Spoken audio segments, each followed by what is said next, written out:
மகாபாரதம் டெல்லிக்கு அருகாமையில் நடந்தது என்று சாற்றப்படும் கூற்றுக்கு மாறாக தென் தமிழ்நாட்டில் நடந்த நிகழ்வு என்றும் போருக்கான உண்மையான காரணத்தையும் நிறுவுவதே மகாபாரத விழியத் தொகுப்பின் நோக்கம்.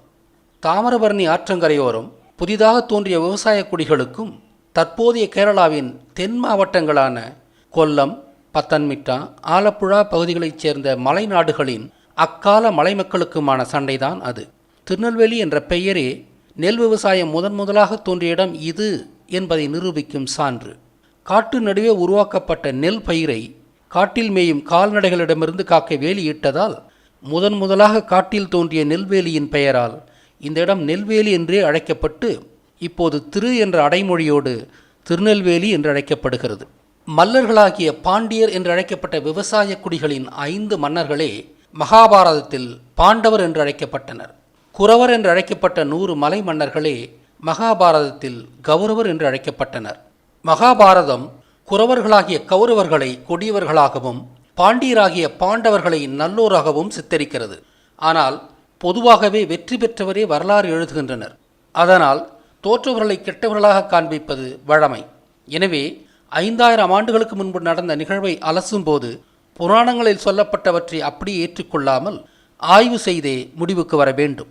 இன்னும் சொல்லப்போனால் கௌரவரும் பாண்டியரும் ஆகிய இரு சாராருமே அவரவர்களின் தர்க்கங்களின்படி தங்களின் நிலைப்பாட்டை நியாயப்படுத்த முடியும். இன்றும் கூட குரவர்கள் பழமை மாறாமல் வாழும் சமூகம். அவர்கள் இயற்கையை நேசிப்பவர்கள்.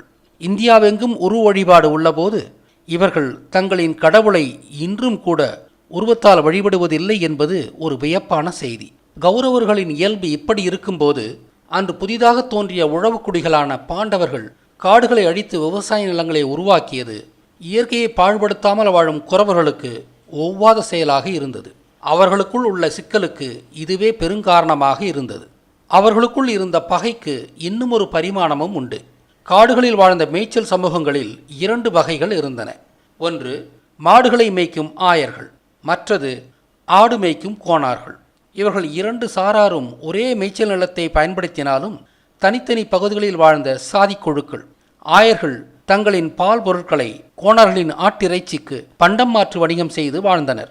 இலங்கையிலிருந்து வந்த விவசாய குடிகளான பாண்டியர்களை அடியொற்றி காளை மாடுகளை வைத்திருந்த ஆயர்களும் உழவு தொழிலில் ஈடுபட்டனர். கிருஷ்ணனின் தமையனான பலராமன் அப்படி விவசாயத்தில் ஈடுபட்டவர் என்பதை குறிக்கவே கைகளில் ஏர்கலப்பையோடு சித்தரிக்கப்படுகிறார். ஆனால் ஆடு மேய்த்த கோணார்களிடம் மாடுகள் இல்லாததால் விவசாயத்தில் ஈடுபட்டிருக்க இயலாது.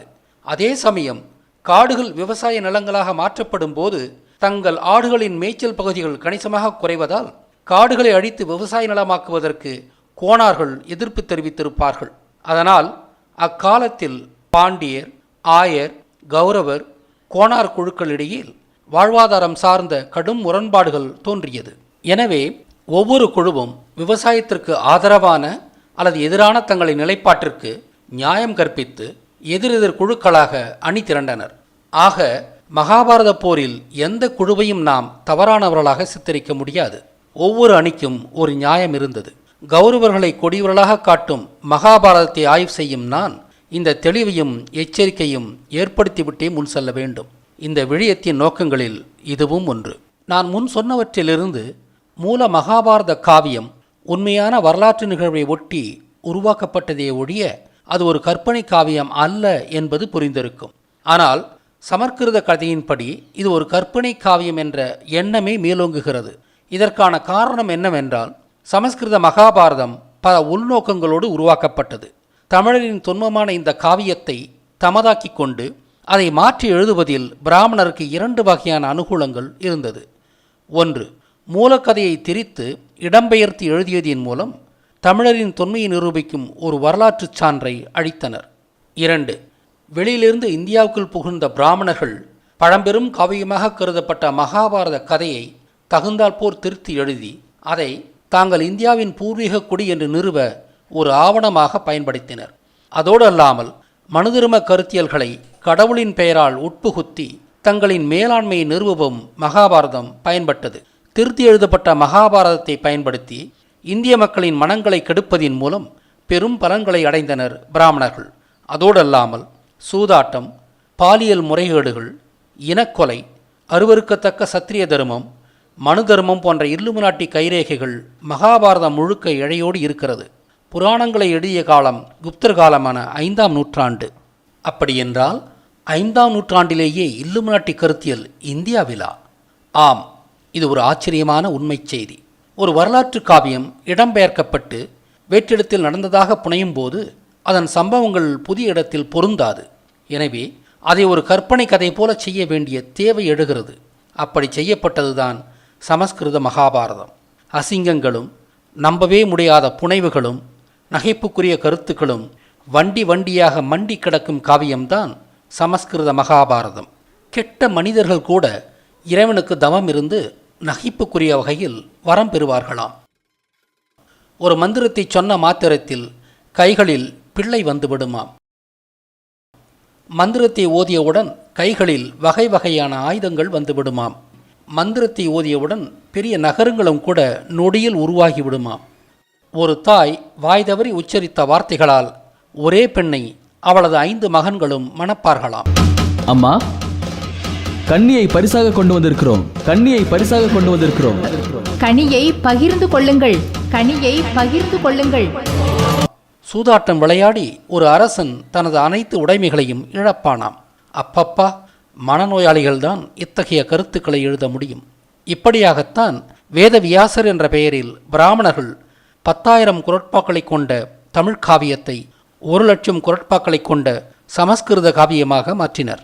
மகாபாரதத்திற்கு 3 பதிப்புகள் உண்டு. 1. உண்மையாக நடந்த வரலாற்று நிகழ்வு. 2. தமிழில் நாடகமாக்கப்பட்ட உண்மை வரலாறு. 3. உருமாற்றி விரிவாக்கப்பட்ட சமஸ்கிருத பதிப்பு. மகாபாரத தமிழ் நாடகத்திற்கு என்ன ஆனது என்று நமக்கு தெரியாது. அதில் மகாபாரதம் எப்படி எழுதப்பட்டிருந்தது என்பதும் நமக்கு தெரியாது. ஆனால் இன்றுள்ள சமஸ்கிருத பதிப்பிலிருந்தே உண்மை வரலாற்றை மீட்டெடுக்க இயலும். எனது மகாபாரத ஆய்வின் குறிக்கோளும் அதுதான். நான் மகாபாரதத்தை கொண்டு தமிழது வரலாற்றை மீட்டுருவாக்கும் மாபெரும் பணியை செய்கிறேன். மகாபாரத அடிப்படை கதையை அகழ்வாராய்ச்சி செய்திகள், மரபு வழி செய்திகள், இலக்கிய பதிவுகள், மொழியியல் தடவுகள் போன்றவற்றோடு இணைத்து உண்மை கண்டறிவதே எனது குறிக்கோள். மொழியியல் தடவுகள் என்று நான் சொல்வது சொல்லாய்வே. தமிழ் மொழி என்பது ஒரு வரலாற்று பெட்டகம் போன்றது. அது தமிழரின் வரலாற்றை தமது சொற்களில் காத்து வைத்துள்ளது. மகாபாரத காவியத்தின் அனைத்து பாத்திரங்களும் அவற்றின் தன்மையை வைத்தே பெயர் சூட்டப்பட்டன. அத்தனை பெயர்களுமே தமிழ் பெயர்கள். இதில் ஆச்சரியப்படக்கூடிய செய்தி என்னவென்றால், சமஸ்கிருதத்துக்கு மொழி மாற்றம் செய்யும் போது பிராமணரால் புகுத்தப்பட்ட கற்பனை சம்பவங்களின் பாத்திரங்களும் சுத்த தமிழ் பெயரையே தாங்கியுள்ளன. இதன் பொருள் என்னவென்றால், 5ஆம் நூற்றாண்டில் கூட வட இந்தியாவின் அடிப்படை மொழித்தளம் தமிழாகவே இருந்திருக்கிறது. சமஸ்கிருத மகாபாரதமே அதற்கான சான்று. பொதுவான பார்வையும் எச்சரிக்கையும் என்று தலைப்பிடப்பட்டுள்ள இந்த விழியம் எனது மகாபாரத விழிய தொகுப்பின் முதல் பாகம்.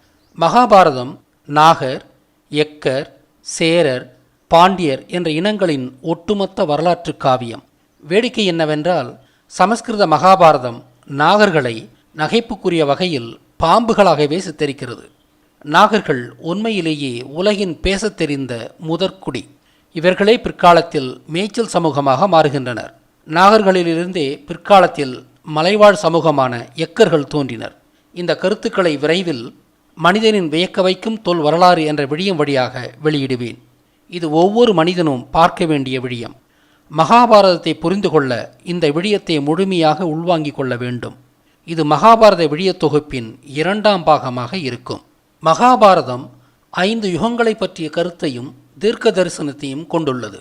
அவை கிருதயுகம், திரேதயுகம், துவாபர யுகம், கலியுகம், சத்தியயுகம் என்பன. யுகம் என்பது ஒரு நீண்ட வரலாற்று காலகட்டம். துவாபர யுகத்தில்தான் மகாபாரதம் நடந்தது. கிருஷ்ணன் இறந்த தினத்திலிருந்து கலியுகம் தொடங்கியதாக சொல்லப்படுகிறது. கிருஷ்ணனே யுகக்கருத்தியலை வழங்கிய மாபெரும் ஞானி. பொய்யும் துன்பமும் நிறைந்த கலியுகம் மாயன் காலண்டர் முடிவான 2012 முடிவுற்றது. அன்றிலிருந்து சத்தியயுகம் எனும் 5வது யுகம் தொடங்கியுள்ளது. உலகெல்லாம் உண்மையும் மகிழ்ச்சியும் நிறைந்த யுகமாக இது மலரும். இப்போது அதன் தொடக்க காலத்தில் உள்ளோம். ஏற்கனவே இல்லுமினாட்டியும் அந்த 4 யுகங்களும் என்ற விழியத்தை வெளியிட்டுள்ளேன். அதனோடு பல புதிய அரிய தகவல்களையும் சேர்த்து கிருஷ்ணனின் 5 யுக கோட்பாடு என்ற புதிய விழியம் மகாபாரத காணொளி தொகுப்பின் 3ஆம் பாகமாக வெளியிடப்படும். இது தமிழரின் திணை வாழ்க்கையையும் மகாபாரதத்தோடு தொடர்புடைய உலக நிகழ்வுகளையும் விளக்கும் விடியமும் ஆகும். மேற்கூறிய இந்த 2 விழியங்களும் மகாபாரதம் தமிழ்நாட்டில் நடந்தது என்ற உண்மையை பறைசாற்றும் விழியங்கள். இந்த 2 விழியங்களின் அடிப்படையில்தான் எனது மகாபாரத ஆய்வுகள் கட்டமைக்கப்பட்டுள்ளன. இவற்றை நீங்கள் கண்ணுற்ற பிறகு நமது முறையான மகாபாரத ஆய்வை மேற்கொள்ளலாம். இந்த காவியத்தை ஆய்வு செய்வதின் மூலம் தமிழரது உண்மை வரலாற்றையும் மகாபாரதத்தில் சமகால உலக நிகழ்வுகளின் ஊடாட்டத்தையும் தெரிந்து கொள்ளலாம். இப்படி வியக்க வைக்கும் பல விடயங்களை இந்த ஆய்வின் மூலம் நாம் அறியவிருக்கிறோம்.